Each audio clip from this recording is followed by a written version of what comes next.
지금 한국에서 비트겟이 곧 막힙니다. 어느 날 갑자기 접속이 튕기고 업데이트 버튼이 회색으로 변하면 그때는 이미 늦어요. 자산이 그 안에 갇힌 채로 손도 못 대는 상황. 상상만 해도 등골이 서늘하시죠. 요즘 같은 장에서는 1분이 1달러가 아니라 일심장입니다.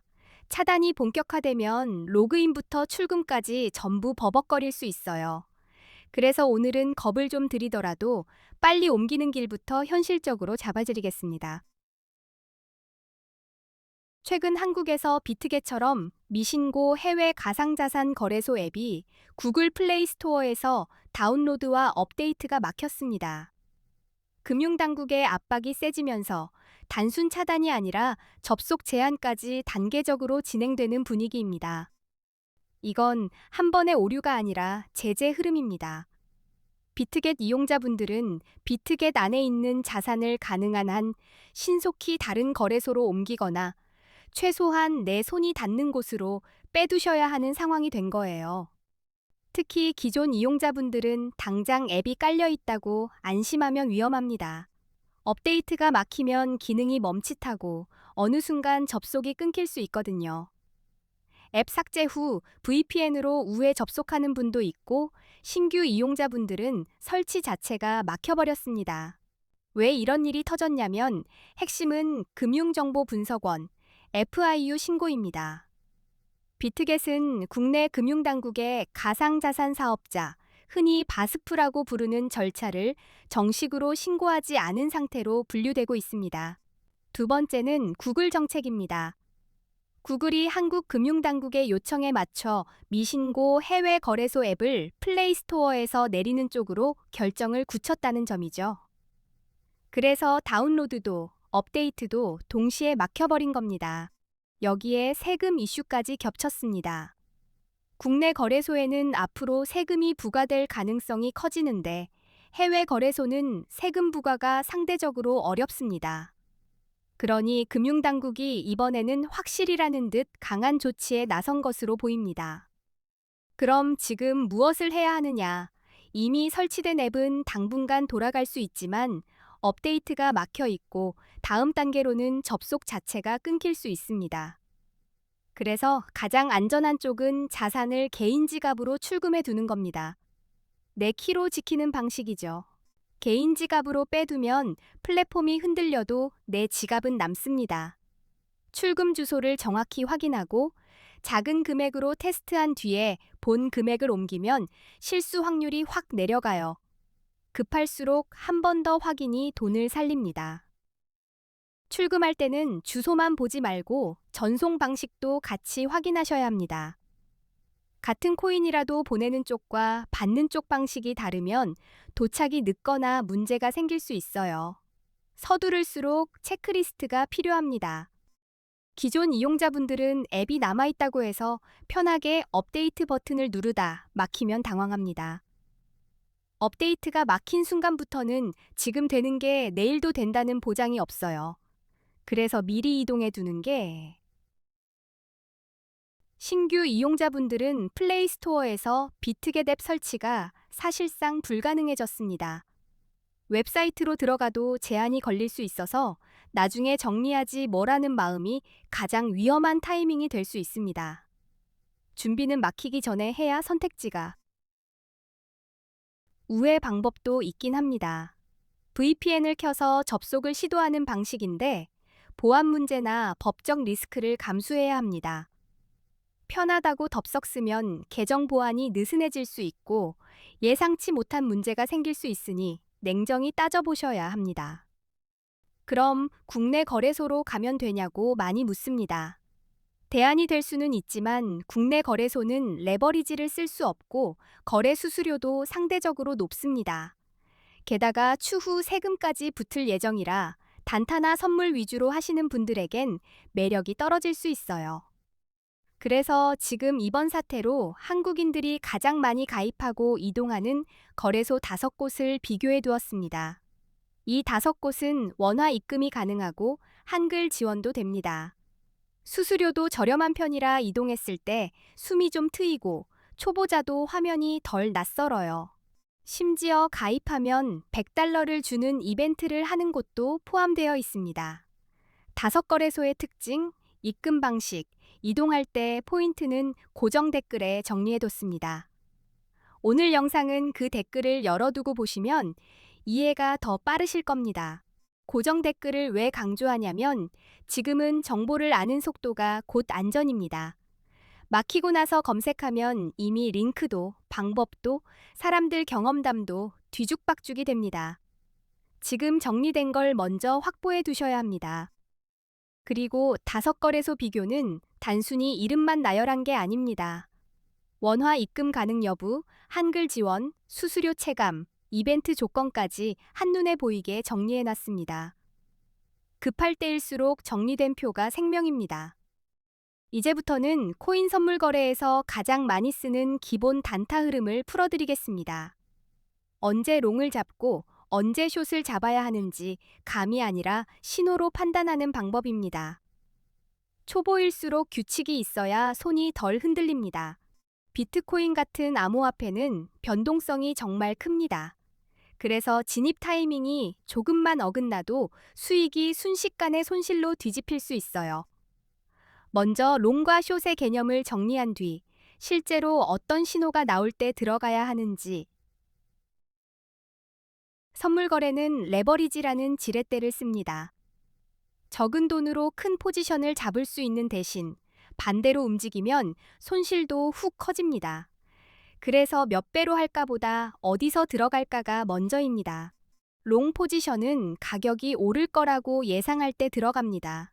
쉽게 말해 상승에 베팅하는 겁니다. 코인을 사서 위로 가는 힘을 같이 타는 쪽이라고 생각하시면 됩니다.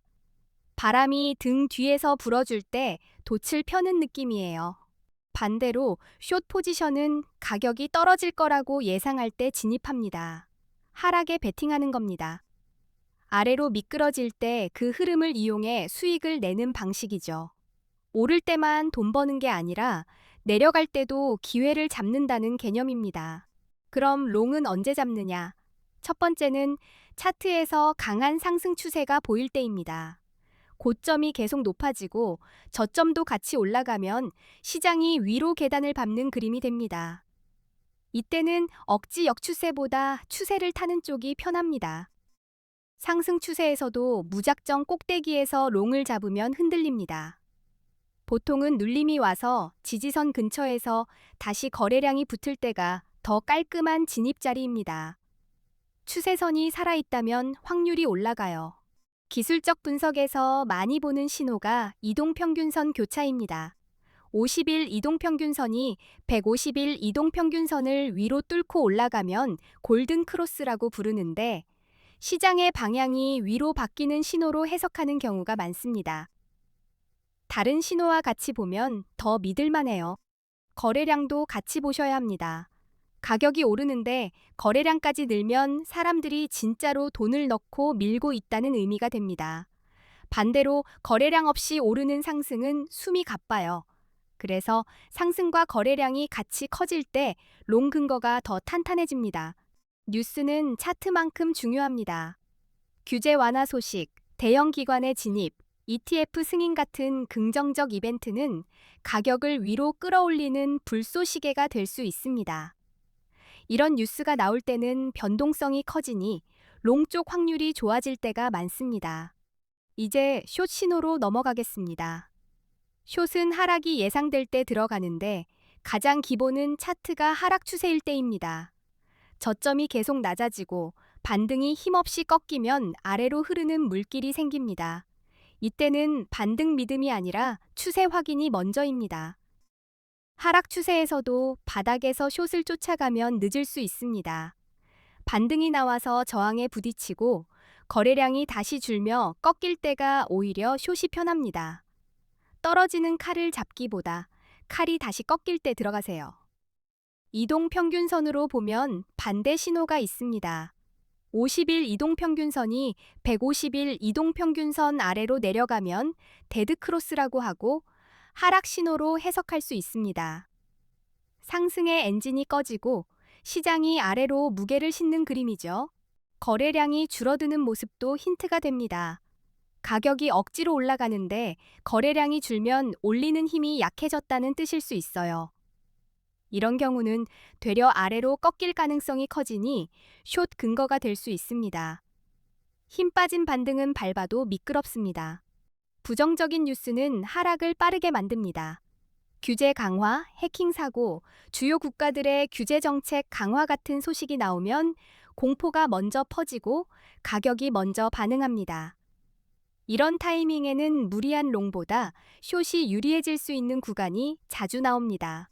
여기서 보조 지표를 끼워 넣으면 판단이 더 선명해집니다. 선물 시장에서는 기술적 분석이 특히 중요하고 대표적으로 RSI, MACD, 볼린저 밴드를 많이 사용합니다. 지표는 정답이 아니라 확률을 높이는 돋보기라고 보시면 됩니다. RSI로 과매수와 과매도를 가늠할 수 있습니다. RSI가 70 이상이면 과매수로 보고 숏을 고려할 수 있고 30 이하면 과매도로 보고 롱이 유리해질 수 있습니다. 다만 추세가 강하면 수치가 오래 머물 수도 있어서 흐름과 같이 보셔야 합니다. MACD는 추세의 힘과 방향을 보는 데 도움이 되고 볼린저 밴드는 변동성이 넓어지는지 좁아지는지 보여줍니다. 밴드가 벌어지며 방향이 잡히면 크게 움직일 수 있고 밴드가 조여지면 조만간 변동이 터질 준비를 하는 경우가 많습니다. 볼린저 밴드는 위아래 밴드에 가격이 붙는 위치도 봅니다. 위쪽 밴드에 붙어 달리면 강세, 아래쪽에 붙어 달리면 약세일 때가 많습니다. 다만 밴드 터치만으로 결론 내지 말고 추세와 같이 보셔야 합니다. 한 가지 팁을 더 드리면 뉴스가 뜬 순간 바로 따라가면 이미 반영된 가격에 물릴 때가 있습니다. 그래서 뉴스는 방향을 참고하되 차트에서 지지나 저항을 확인하고 들어가면 훨씬 안정적입니다. 뉴스와 차트를 같이 묶으세요. 단, 지표 하나만 믿고 뛰어들면 흔들립니다. 추세, 이동평균선, 거래량, 뉴스, 보조지표가 한 방향으로 모일 때 승률이 올라갑니다. 신호들이 서로 손잡는 순간을 기다리는 게 핵심입니다. 기다림이 지루해도 그게 돈이 됩니다. 실전에서는 진입만큼 정리가 중요합니다. 들어가기 전에 목표 구간과 손절선을 미리 정해두면 급등락에도 감정이 덜 휘둘립니다. 단타는 속도가 빠르니 계획이 없으면 손이 먼저 떨리고 손이 떨리면 판단이 늦어집니다. 레버리지는 낮추면 기회가 줄어드는 게 아니라 청산이 멀어져서 숨 쉴 시간이 늘어납니다. 초보일수록 큰 배수로 한 방을 노리기보다 작은 배수로 여러 번 연습하면서 시장 리듬을 익히는 게 현실적입니다. 또 하나, 횡보장에서는 억지로 포지션을 잡기보다 관망이 답일 때가 있습니다. 시장이 방향을 못 정하면 롱도 숏도 헛발질이 되거든요. 단타의 고수는 안 하는 날도 전략으로 씁니다. 정리하면 롱은 상승 추세와 긍정 신호를 확인했을 때 유리하고 숏은 하락 추세와 부정 신호가 확실할 때 근거가 됩니다. 결국 방향 맞추기가 아니라 확률 높은 자리만 고르기가 핵심입니다. 그게 선물 단타의 본질이에요. 그리고 다시 중요한 얘기 하나.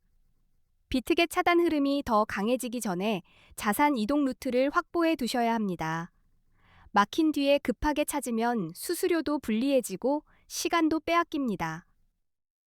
준비된 사람만 침착하게 움직일 수 있어요.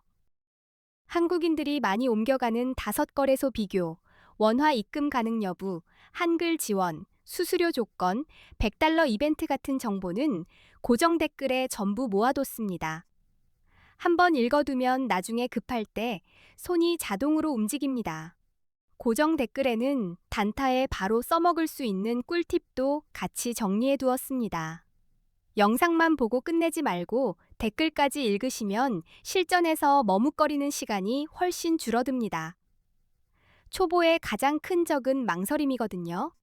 오늘 내용이 코인 단타에 도움이 되셨다면 앞으로도 초보자분들이 헷갈리는 부분을 한 번에 정리해서 더 실전적인 영상으로 계속.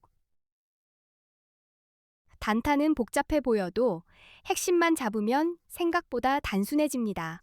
끝까지 시청해 주셔서 정말 감사합니다. 지금 하실 일은 딱 하나, 고정 댓글 확인하시고 자산 이동 계획부터 세우는 겁니다. 막히기 전에 움직이는 사람이 결국 웃습니다.